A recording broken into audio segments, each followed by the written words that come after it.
Kevin says, good night. The crowd goes crazy. And then everyone starts walking to his door and the lights come on. And then my son is just standing there looking at an empty stage. People are pushing past me and nobody's recognizing me. I'm like, man, this place fucking sucks. I said, come on, son, let's get out of here. And then my son looks back at me and he says, Dad, please, I have to meet him. I was like, oh my God. So I took him backstage. I've known Kevin for years, but can you believe I was scared to knock on his dressing room door? I almost said, I said, son, I haven't seen him for a long time, but and one of Kevin's goons opened the door. Hey, what's up, Dave Chapelle? What you doing, man? It's good to see you, brother. What you doing in this area? This is a terrible area. Yeah, actually, I live around here. Listen.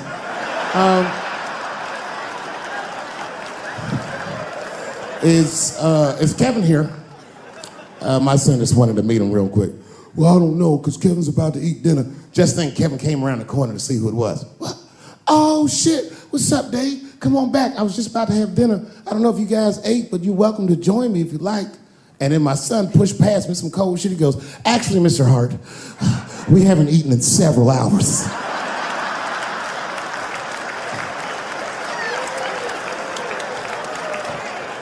Man, Kevin took us into his back room. This guy had a fucking spread. It was Tuesday night. This motherfucker was having Sunday dinner. It was steaks, chops, corn with butter all over it. My son was eating all fast, embarrassed me. I was like, slow down, son.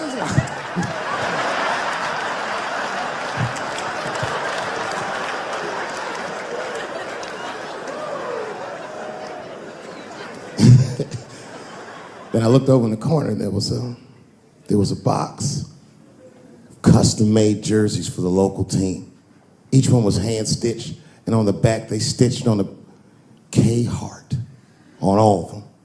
Kevin saw me staring at that box, and he went over and grabbed one of them jerseys, and he walked right to my son. He said, hey, little man, I want you to have this. And my son was like, thanks, Mr. Hart. This is when I got mad. He goes, if your father ever makes you mad, put that on. And he walked out.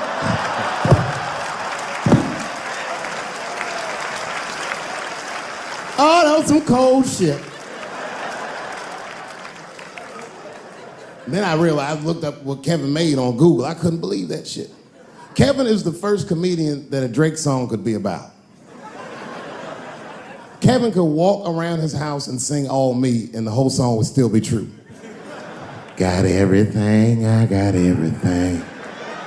I cannot complain, I don't even know how much I really made. I forgot. It's a lot. Fuck that, never mind what I got. And his wife be like, Kevin, come to bed. He'd be like, ho, shut the fuck up. I got way too much.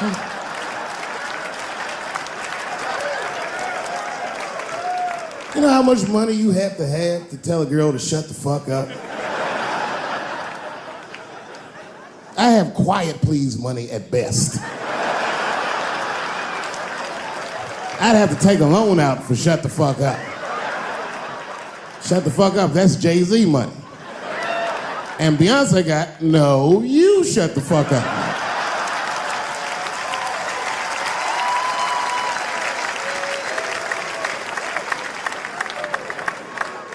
Let's not forget, I've never met Bill Cosby, so I'm not defending him. But let's just remember that he has a valuable legacy that I can't just throw away.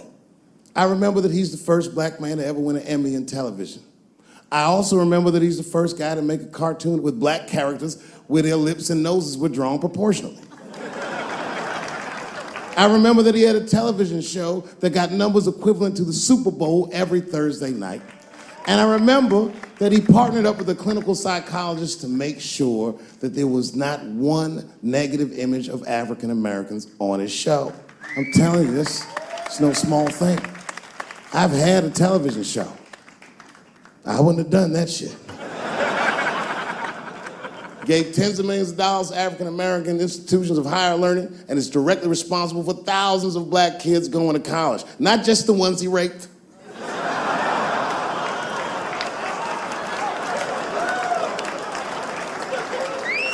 Here comes the kicker. You ready?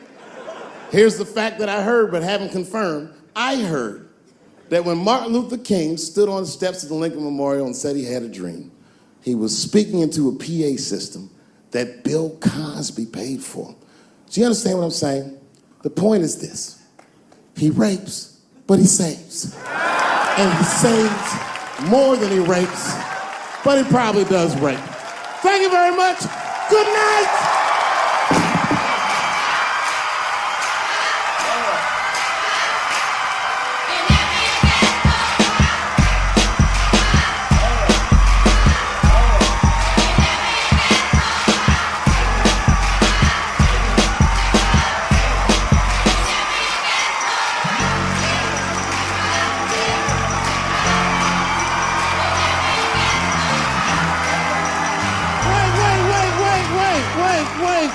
Wait, I forgot.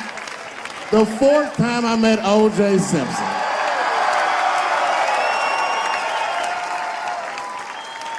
The fourth time is not the funniest time, but it was the last time I'd see the juice.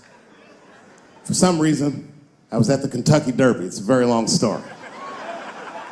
This is right after I quit Chapelle show in spectacular fashion. There was a party hosted by Michael Jordan, and every athlete I'd ever admired was in that room. Yes. And then I saw a familiar face by the bar, standing there, drinking alone. It was Chris Tucker. Now, you have to remember, at this time, we were both technically missing. And we went over and we're talking with one another, and motherfuckers were amazed to see us together. Seeing me and Chris Tucker at that point would be like seeing Bigfoot riding a unicorn. You wouldn't believe that's what you were saying. And then, through all the gawkers, a familiar face pushed through the crowd. Here he was again, the Juice. He had his camera ready. He was like, Dave, Chris, good to see you guys. Hey, come on, guys, let's all get together for a picture. And at the same time, me and Chris were like, no. I can't do that. Sorry, Juice, my career's too flimsy to survive a picture with you. That's the end. Good night.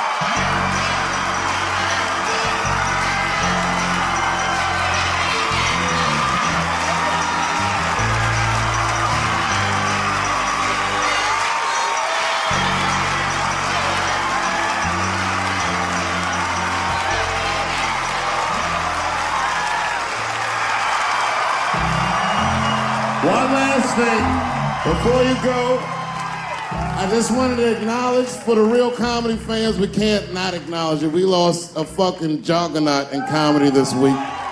So I'm just shouting out the family and friends of Gary Shandling. Much love to you guys. My sincerest condolences. And for the hip-hop fans in the building, put two fingers up in the air. The Tribe Called Quest and my man Phife Dawg, may you rest in peace forever and ever. Thank you for that beautiful music. Good night, everybody. Thank you.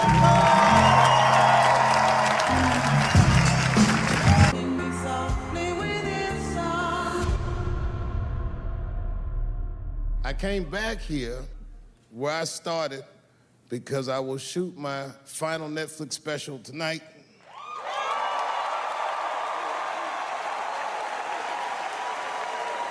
That's right. And after this shit, it's time to make America wait again. I've done too well. You know, if you black in show business and do too well, it's scary, nigga. Like, you gotta get the fuck out of the casino while the getting's good, while you're still winning. If you don't walk away from the table, that's how niggas get Kevin Harted. You already know. That's my man. I'm just saying, if he got a sex tape out, well, it's just a matter of time for me.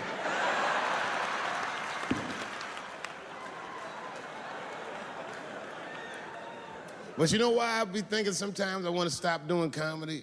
And you know, I don't want to sound like a braggart saying this, but the real reason I want to stop is because I'm too goddamn good at it.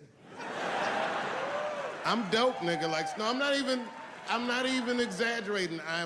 It's not exciting. Every night before I come out on stage, I'll be backstage like, I'm sure this is gonna go well. And it always does.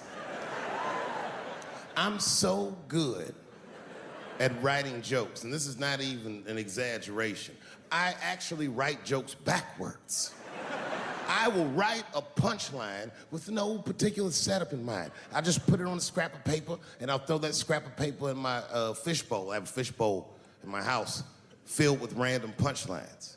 And every once in a while, I'll shake the bowl, and I'll dig in there and just pull one out and see if I can make that shit work. And I picked one for this special. It's not an easy punchline to pull off. Are you ready? Yeah. Here it goes. The punchline is, so I kicked her in the pussy.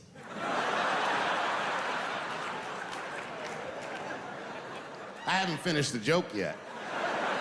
I just know whatever happens in the beginning of the joke, at the end of the joke, for some reason, I'm gonna kick somebody in the pussy. And it's going to be hilarious.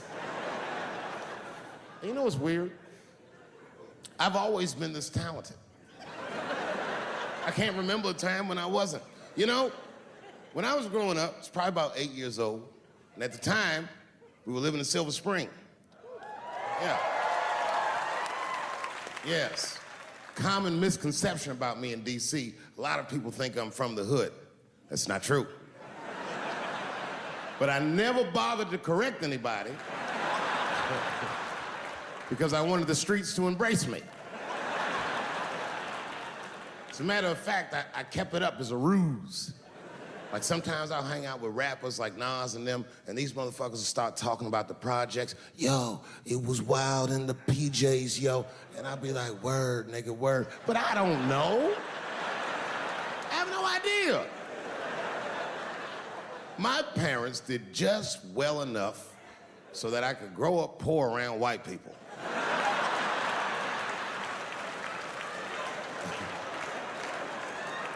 And to be honest, when Nas and them talk about the projects, nigga, I used to get jealous because it sounded fun. Everybody in the projects was poor, and that's fair.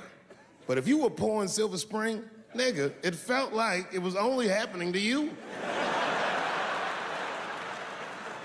Nas does not know the pain of that first sleepover at a white friend's house. And you come back home on Sunday and just look at your parents like, y'all need to step your game up. Everything at Timmy's house works. Remember the first time you saw that? In a cold winter, and you'd be at a white friend's house and see the motherfuckers in their living room without their coats on?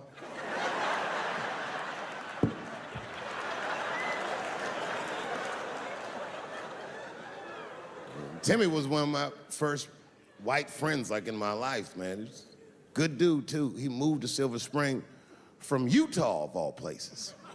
I guess his family was affiliated with that Mormon church they got down there, and me and him used to hang out.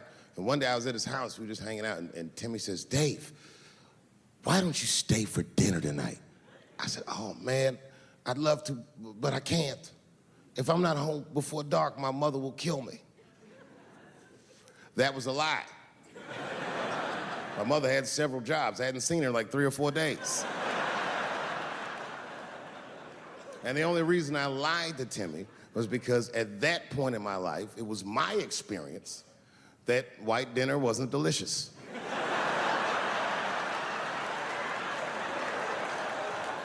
I'd rather go home and fry some bologna or some shit like that.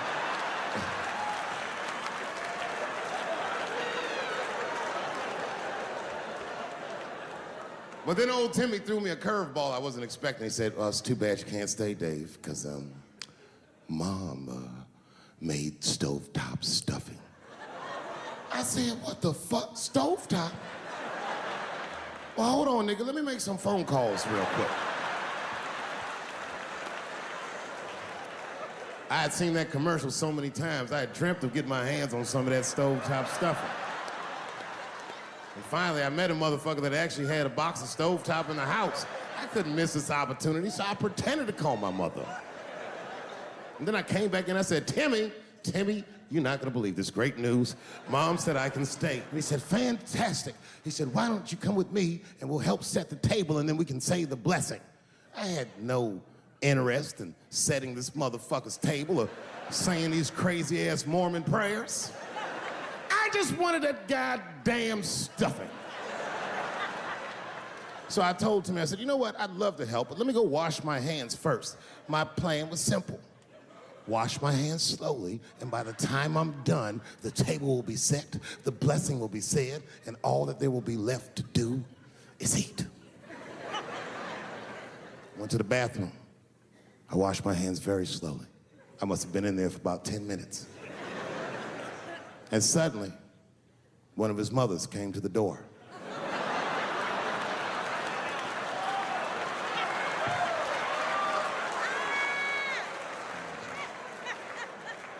She was like, hi, David, right? I said, yes, ma'am. She said, Timmy tells me that you're planning on staying for dinner. I said, I hope that's not a problem, ma'am.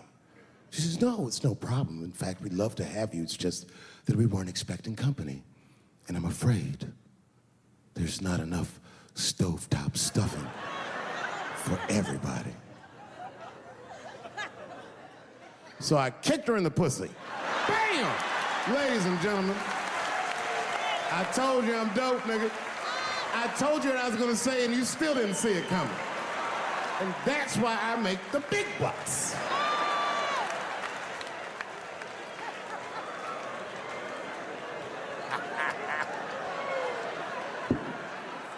Oh my God.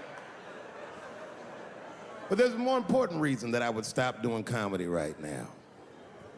And this reason is the real reason that's been percolating, and it really is the crowd, not you.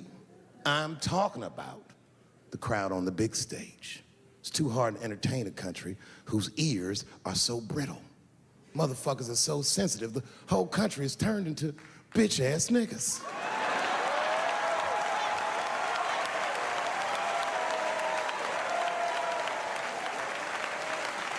Everything you say upsets somebody. You know, I can remember when it all started. It was when I was doing Chapelle show. When I was doing Chapelle show,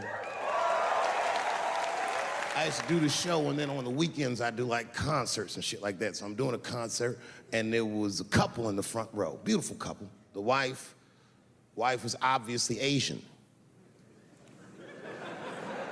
You could see it in her face.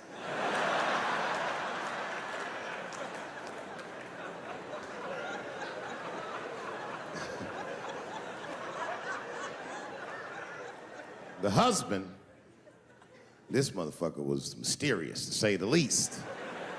Couldn't quite pinpoint where he was from. Caramel-colored fella, very nice hair, but he could have been from anywhere. Bangladesh, Mexico. I can't guess with a nigga like this. All I knew for sure about this guy is that his wife was a bitch. I could see that in her face, too. No, he was laughing and having a good time, and she was scowling at me at a goddamn comedy show. I couldn't figure it out. And then I realized at some point that she was pregnant, and I was smoking on stage. I said, oh my God, that's probably why she's mad. So I started to put my cigarette out, but then she hit me with one of them fake non-smoker calls. So I just kept smoking. I thought to myself, bitch, that babe will be fine, relax. And I tried to break the tension. I just asked her, that's all I said. I go, hey, where are you guys from anyway? And I could tell that she was on to me. She goes, very condescendingly, she says, I'm from California. If you're asking my ethnicity, I am Chinese. And her husband was just cool about the shit. He was like, I'm Mexican, bro. I said, well, I'm sorry if I offended you by asking, but you're a very beautiful couple. And miss, there's no question that you're gonna give birth to the hardest working baby this world has ever seen.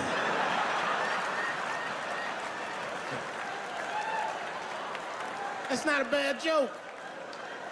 She got very upset. She got up to leave immediately, but she didn't just leave. She had to take one last dig at me on the way out.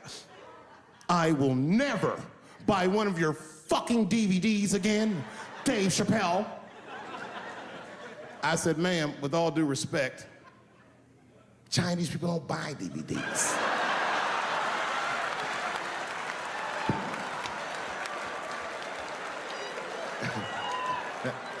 And the crowd went crazy. We were all laughing, having a good time. I didn't even think anything of it. And then just 3 days later, this lady sends a fucking letter to my promoter telling him not to book me for shows anymore because I was, quote, racist, and I'm quoting her, insensitive to the nature of my interracial marriage. I was like, word, bitch, I was.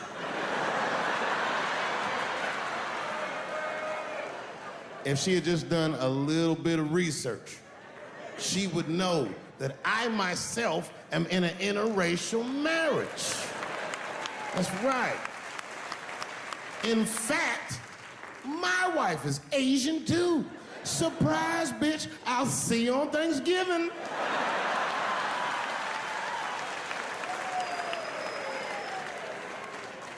But my wife's not Chinese. She's Filipino. That's right. And our kids are Puerto Rican somehow, so there you go. But I don't give a fuck about interracial marriage. In fact, you know what? My mother is half white. A lot of people don't know that. Well, all right, you were a little too excited, but okay.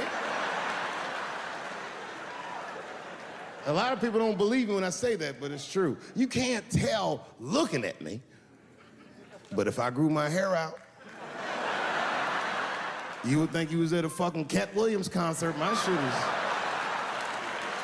shit is beautiful. But motherfuckers are just taking it too far. I don't know why or how everybody got this goddamn sensitive. You know who hates me the most? The transgender community. Yo, yeah, these motherfuckers. I mean, I didn't realize how bad it was. These motherfuckers, I was really mad about that last Netflix special.